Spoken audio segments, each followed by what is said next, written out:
everyone, and welcome to episode 4 of FM20 Deja Vu with me, the United City FM. So this is our series where we play the Old Firm derby between Rangers and Celtic once a week, and all that changes for my Rangers side that I control is that we go through each of the preset tactical styles the game has to offer. So far we've done Park the Bus and Catenaccio and controlled possession, and in the last game we actually had a decent result.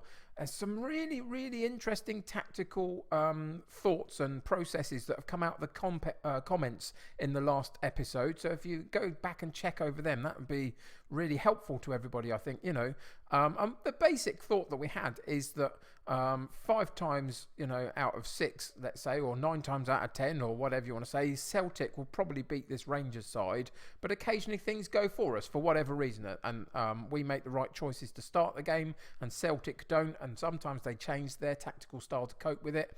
In this particular version of our series, though, we don't change this setup at all. The 4-2-3-1 is always the formation we play. This set of players is always the set of players that we play unless one of them picks up a knock halfway through the game. The only other thing that we change is this tactical style. And today we're in the Gegenpress. And I suspect more than any other type of tactical style in this series, this will be the one that most people probably play in their own personal Football Manager saves. It seems to be the one that's really captured the imagination over the last couple of seasons. So my simple question is, do you play the Gegenpress in your Football Manager saves, be it on a YouTube channel or even just in your own personal time playing Football Manager yourself? Do you use it? And if you use it, is it the only tactic that you use? Do you literally plug in the Gegenpress, change a few little bits of it, and then just use it whatever happens and eventually hope your team get better with it and you can buy in better players to play it? Or is it part of your 3? Do you fill up these 3 spots up the top and put the Gegenpress in one of those, but use it only in a particular style of match or against a particular type of opposition? How do you use the Gegenpress? Let me know in the comments below, but I'm sure quite a lot of you do. As I say, it seems the popular choice these days. So we're in the Gegenpress. We're playing the 4-2-3-1. What does the Gegenpress mean, though? So it says here, Gegenpressing relies on every player in the team working hard and above all else being fit and mobile enough to press the opposition immediately after losing the ball. So it's a pressing game, as you probably already know. As soon as we lose the ball, we try and drive forward into the faces of the opposition and try and get that ball back.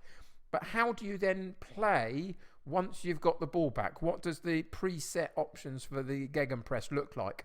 So it's a fairly narrow attacking width, which you'd be a bit surprised at, possibly. You'd expect it to be a bit more spread out as people go and challenge the ball, but the idea is to keep it as compact as possible and all go all at the same time. So that's the first thing that we know. Pass into space. So it's not about finding specific players in short, sharp passes. It's about using the space that opens up and passing the ball into it, passing out of defence. But here's the interesting one, standard passing. It's not a short game, it's not a long game, it's right in the middle. Standard passing once you get the ball, but extremely high tempo. So as soon as you get it, it's about where can we move it onto and move forward. No other particular instructions there in the in possession stuff. In transition, unsurprisingly, there's a counter-attacking press as soon as you lose the ball. So everybody's job in that midfield and attacking options is to push up and try and win that ball back. And then when possession has been won, we also then counter-attack quite quickly. So it's not about we've won it, let's stop and hold ourselves and wait. It's about moving forward again and looking for the options moving forward, even those attacking fullbacks. Distribution to the centre back. So again, even though it's a fairly sort of middle passing game in terms of length of passing, we are going through the central defence into the team. And then out of possession, a really high line of engagement, much higher than anything else that we see, right up the top if possible. But that also brings a higher defensive line, and that leaves space behind. Is that something that Celtic are going to be able to exploit? Defensive width is standard, so a bit more spread out than maybe the narrow, where was it? I've lost my spot. Oh, there we go. The fairly narrow attacking. So it's a little bit more spread out than that in the standard defensive width. And then the only other bits, of course, is the pressing intensity is urgent, extremely impactful. and prevent the short goalkeeping distribution. So whoever our striking option is has got to go sit right on the goalkeeper as he's got possession of the ball and try and prevent him coming into the short game into defence. So yeah, those are the things that we notice about the Gegenpress and the style. And intensity is the key things. You've got to have fit players. I'm not in any way suggesting that this is exactly what I would do with this setup of players for Rangers. It might be, but it's not what I'm saying. All I'm saying is that we're using this team to look at all of the tactics and see what it's offered us in each of these games and see what we like about the tactic and what we don't like about the tactic. So those are the sorts of things you're looking out for. When we've got possession, what are we doing with it and how quickly are we moving it, and where can we see that impactful pressing happen? And if you can notice those things and then pay attention to what Celtic do as to how the game progresses. If they go up a goal, what do they do? If they go down a goal, what do they do? We aren't able to change in this particular series, but they can, so look out for that. And along the way, as is last week, I started last week, I've got a couple of questions that you've asked me just about random subjects, so I'll chuck them in as we go. But that's about all I need to tell you. So the team that we play in this Rangers game against Celtic is McGregor in goal, Tavernier at right back, Barisic at left back, Katic and Golston in central defence, with Jack, Davis and Arfield in central midfield, Hadji on the right, Ojo on the left, and Morelos up top, with a bench of Edmundson, Flanagan, Kimura, Aribo, Stewart, Kent and Defoe. So let's get into today's game and see what happens. So here we go with our deja vu moment of starting another game with Rangers and Celtic. The highlights are on comprehensive just so we can get a broader picture of what happens in the game. I didn't set a team talk out. I just left them to go straight out onto the pitch with no issues clouding their minds. And it's just about what does this tactic do? So how do we start? Well, immediately, Ojo wins the ball down that left-hand side, first to the ball, and we get to set out a decent style of play. You can see immediately that the quick passing was there in evidence. It was very, very quick. And that's a good thing in terms of what the Gegenpress is allowing us to do, is play quick moving football and try and catch the opposition sleeping a little bit. And it's worked very nicely. We got round their side on the right hand side, Tavernier into Hadji. Both opportunities for a cross were blocked though, and eventually the highlight dies. But a good start. Lots of energy about the side, and can that last? In the 85th minute, are we still able to play this style of intensity, or are these players going to really, really struggle? And the cross comes in, and Morelos, really good chance there in the 6-yard box. Impactful play right up into the face of the opposition, and we had a decent chance, and we didn't take it. Free kick comes in for Celtic, and it was a good opportunity again at that back post, but the goalkeeper had it covered. And again, it's set pieces that have always been our downfall, so watch out for them as well in terms of how well we deal with them today. Jack on the ball tries to feed it wide left, and it doesn't go well at all. It was a very wayward ball, and eventually Celtic build up from the back and go long into midfield-ish, sort of. That's quite a direct style. What sort of system are they playing, do you think? What do you notice about their play? And they open up our defence down that right-hand side for us, left for them, and get a really good chance, but they send it wayward. And here's the build-up from the back through the central defence in the Gegenpress style. Out wide right, fast-paced movement, good movement on the ball, and we're already up the other side of the pitch, and it didn't take long. But then the quality of decision making at that point has got to be as quick as the ball movement and the player movement. And sometimes it feels like it's a bit wanting at the moment, that the actual quality on the ball and the speed of thought isn't quite there. Good attacking central midfield, central defensive tackle, whatever that was. I can't even remember who it was. But good tackle, and it gets it in. Oh, that was unfortunate. Was that an own goal, do we think? Oh no, it was Morelos. Let's have a closer look on that. But a really good interception. There's the Gegenpress, even in the defensive area, finding a way to win it and then moving that ball up the pitch quickly. Hadji down the right-hand side, cuts in just onto the edge of the box, puts it in, and it was really lucky, wasn't it? Ojo with the first attempt, it goes wayward, but goes straight at Morelos, and he manages to poke it home, and the goalkeeper had no chance. We created our own luck there, though, by winning it so well in the earlier position. Arfield again, foot in. Is this going to cause us a problem with yellow cards, red cards maybe as the game goes on? We'll see as well. Is it a bit of a dangerous precedent to set so much stall in high pressing and high extreme speed of pressing? Maybe it gives less thought for safe tackling, etc. But we'll find out. But again, we're putting the pressure on. And what will happen, I suspect, is that this will happen for a little while in the first half. And slowly Celtic will begin to figure it out and change it a little bit. And maybe in the second half we will struggle as we lose some energy and they regain themselves and understand what we're doing to then counter-attack it with a style of play that will change it. Celtic with a free kick. These are always our issues, but McGregor on that occasion held the ball very nicely. Good in-swinging free kick. And that's the other thing about all of these styles of play, is that you can play whatever style you like, but if you've got somebody in your side that can exploit free kicks, that's a weapon unto itself. Do you always look for a free kick specialist, a corner specialist? Is that something that's always in your thought when you're building a squad up? Sometimes it is for me, definitely. Other times not so much. But it's a weapon and a half to have if you can find that person that can unlock the set pieces for you.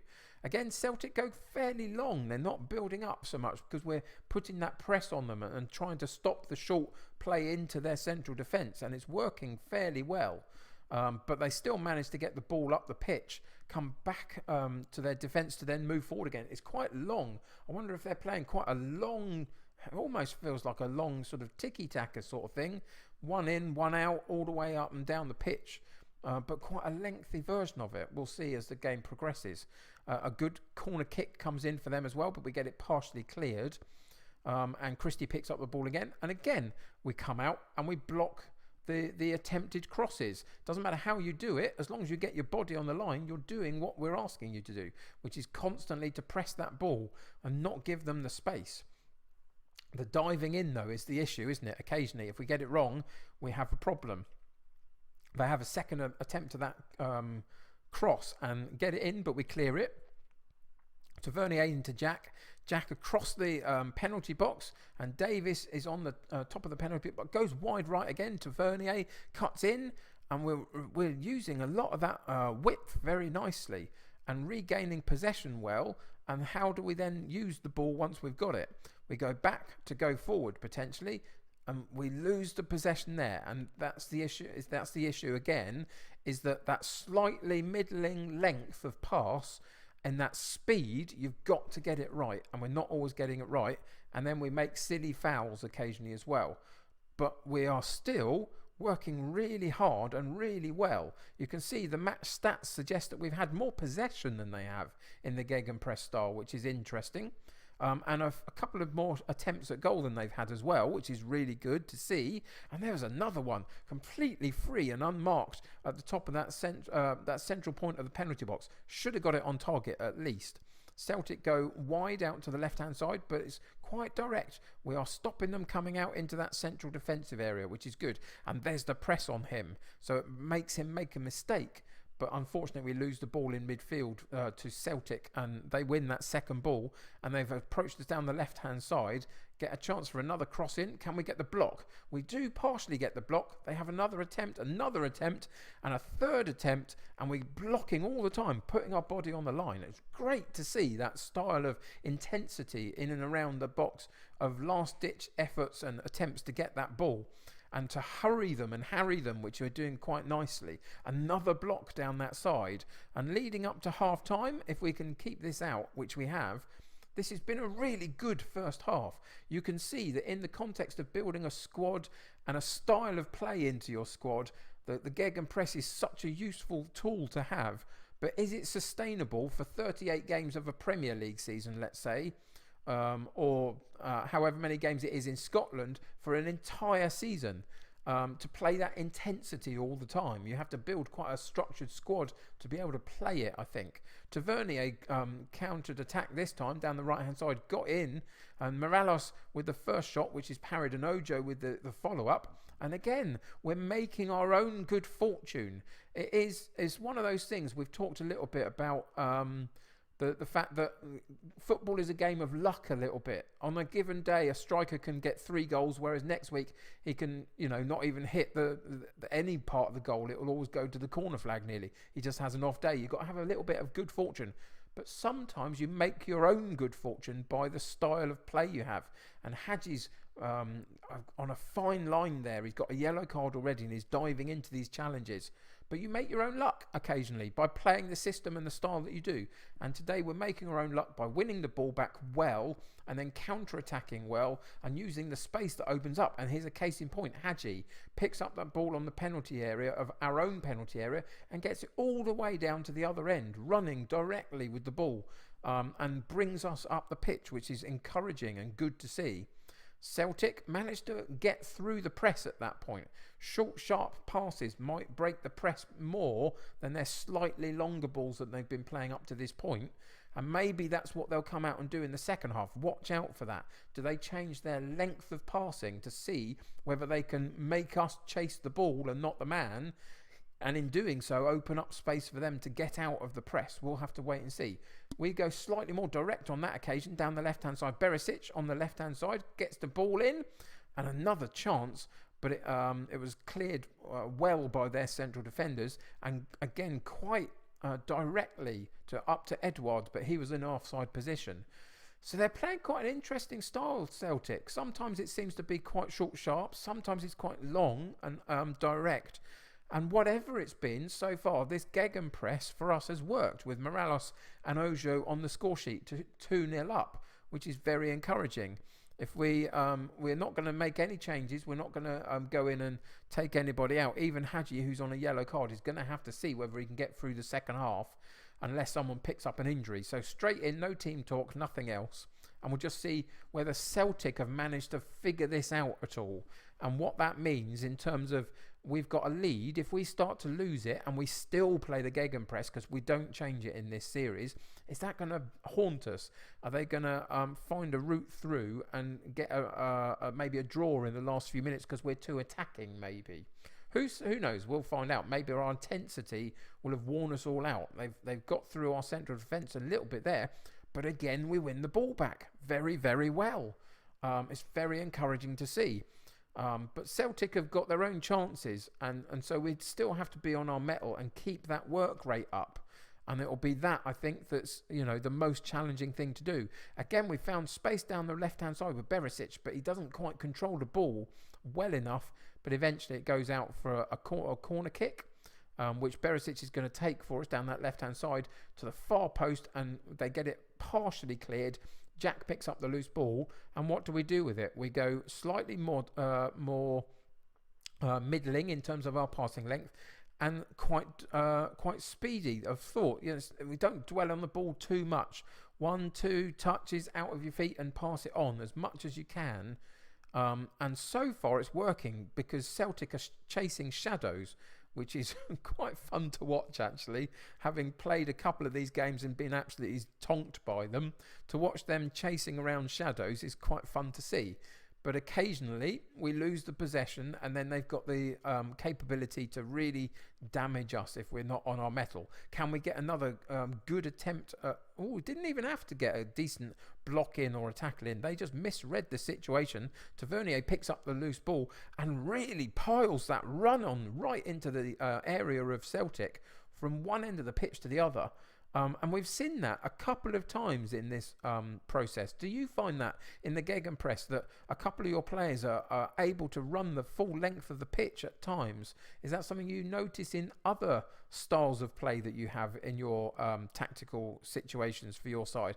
What a lovely move that was, though. Into the top guy, into the front man, holds the ball up very nicely, waits for the runners from midfield, puts one of them through, gets a shot on goal, but it's well saved by the goalkeeper. Here comes the corner kick, misses out. Everybody goes off to the other side for a throw-in. But yeah, it's a fascinating style of play, the Gegenpress. It's obviously the one that, as I say, is most popular with the Football Manager community, I would suggest. And there was a bit of a knock there, and what's happened, he's had to go off, which changes their personnel a little bit. But yeah, it's obviously become very popular. So why do you think it's so popular? What is it about this that you love to see when you have a Gegenpress in your setup? Or what do you think it doesn't quite achieve? And when would you change it, if you do, in your styles of play to something else? And what circumstance or what type of team do you not play against, for example? Let me know in the comments below. So I've got a couple of questions that I'll get to in just a second after this particular highlight. Morales holds up the ball but loses the ball briefly, but it goes aimlessly into our defensive area and we pick up the ball. It feels like Celtic are kind of almost trying too hard, that they're not patiently building and working the ball. They're trying to go too direct too quickly, and it's playing into our hands a little bit. Corner comes in though for them. Good claim by McGregor. So the first question is from Abdul, and he asks me, what's your biggest deja vu moment? And to be honest, Abdul, I understand what I like what you've done there with the question, considering the series that we're playing through at the moment. What I would say is my most bizarre deja vu moment pretty much happens to me every single day, and that's when I press record and say, hi everybody and welcome to such and such, and I can never remember whether I've done this series before, this save before, this game before, what day I'm at or anything. It just every day feels like it's the same, but it's always slightly different, and you just have to go with the flow and really focus in on the fact that you haven't done this particular episode before. It just feels like you have, because they all meld into one. But at the moment, every day it's almost a deja vu moment for me, whether I'm doing this save or whether it's one of the other series I'm doing. So that's the answer to that question. Good question. I like it. Thank you, Abdul. Corner comes in. We've continued to press. What have you noticed in the time that I was answering that question that my focus was slightly elsewhere? What did we see? We're still pressing, not pressing, that's not the word I was looking for. We're still playing quite a high up, impactful game. We're using the ball very nicely, I think. It's been very successful so far. The corner comes in. So Will R asks, have I got any other ideas for any other Football Manager saves coming up? I've got a couple, nothing concrete, and there's always room for change. The only things that I've got is a couple of shorter term series like these, the reputation rescues and the relegation rescues. They'll continue in one form or another here and there with different sides, different teams at various points along the way. I've got the thought that maybe in sort of a 3 to 5 season kind of game, I might like to see if I could replicate the success that Leicester City had in England at some point. I'd quite like to do a 3-season can we win the Champions League with PSG, considering they've got all of that wealth and they haven't been able to do it. Can we do that and just focus on the Champions League stuff? Every episode come and play a Champions League game rather than a league match. So I'd like to do one of those two, maybe at the end of this Football Manager cycle for FM20, and maybe one in next year's game. I don't know. But I've got, that sort of thing. Reputation and relegation rescues will still continue to come back in rotation with each other, and occasionally I'll do 3 in a row of one and then do one of another, etc. Just whenever the teams work. I've got a couple of really good suggested teams for the reputation rescue series after we've finished with Lazio, so there's another one coming for that.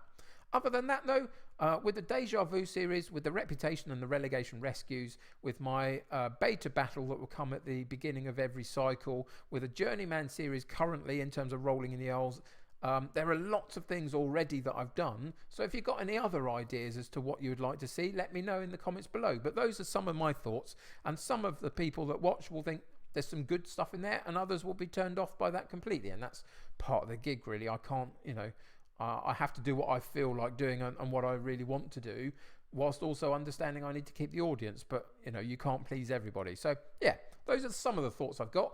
Let me know about what you think we should do in the coming months when we get gaps in the schedule, though. Always interested to hear other people's thoughts as to how Football Manager would work on YouTube for them. So hope that answers your question, Will. Thanks for the question. Really appreciate it. But, yeah, a couple of things in there, but nothing concrete, I would say. So let's see where we're going now. 81 minutes in. It's been quite chilled out this last sort of 20 minutes or so, hasn't it? In the sense that we've played very well. We've used the ball very well. That quickness of ball movement is really key.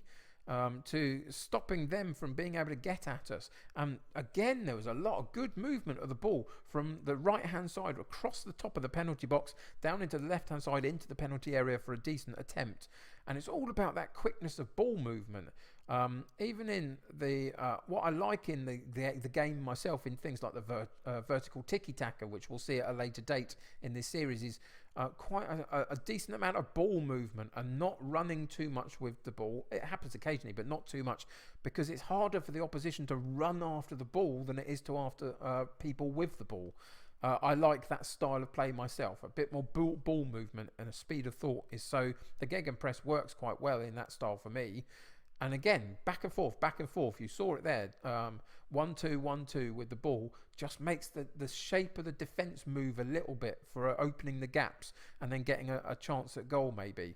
But I'm really impressed by how this has gone. It shouldn't surprise us. This is why the Gegenpress is so impactful in the community right now. This is why everybody loves it so much, because it's a good way to get a decent amount of level of football from your side. It's just about, can you sustain it? And we'll check in with the player conditioning at the end of the match and see what it's done to them, because it is such a high intensity game. So the last question comes from Morgan Chalmers, and he asks me, if I could live anywhere in the world away from where I currently live, where would I live? And there's a couple of thoughts I have. I'm not one for really, really hot places, a little bit of sun occasionally, but I don't like tropical heats, etc. So it wouldn't be anywhere like that. I haven't done a lot of travelling really. Finances and other things have meant that I haven't had the opportunity to do much travelling. I've been to Canada for our honeymoon about a decade ago or so. So that was lovely, really like there. So it was possibly somewhere in Canada. We did one side of the country in terms of the Toronto area and other bits. I'd love to do the other side with Vancouver and all that kind of stuff. So maybe somewhere around there would be a choice.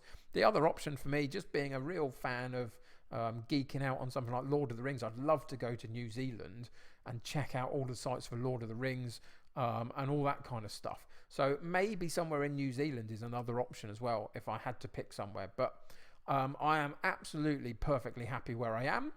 But if the opportunity comes to visit these chances to visit these places, I'd love to. But if I had to go somewhere else, it would probably be one of those two. So what about everybody else? Where would you love to live that you don't currently live?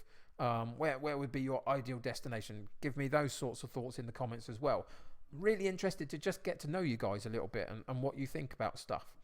So thanks Morgan Chalmers for that particular question. Really appreciate it. Over the last couple of episodes I've answered like half a dozen, and I've pretty much reached the end of my questions. So if you've got any more for me, just random weird questions, chuck them in the comments below and I'll get to them. And we gave away a penalty in the 94th minute. I'm glad that we're 2 up and it's not an important match in that sense, because that would be so frustrating to get all the way through.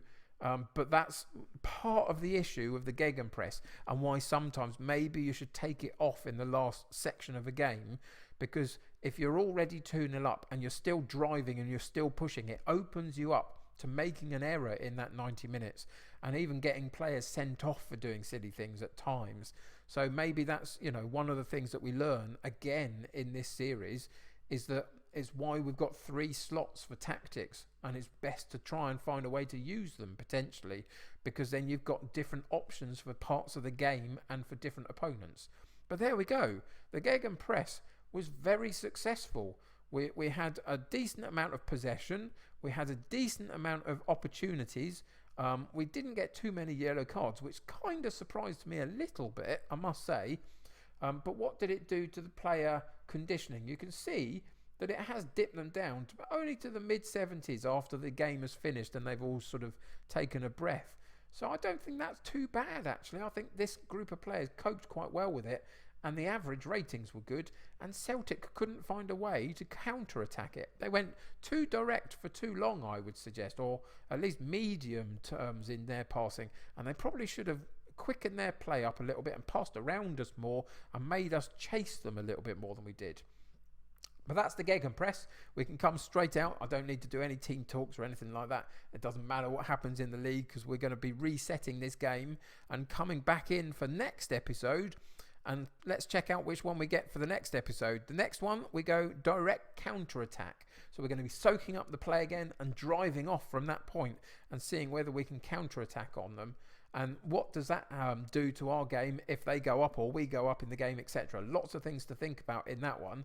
You can see that after the Gegenpress, only one of our players now needs a rest.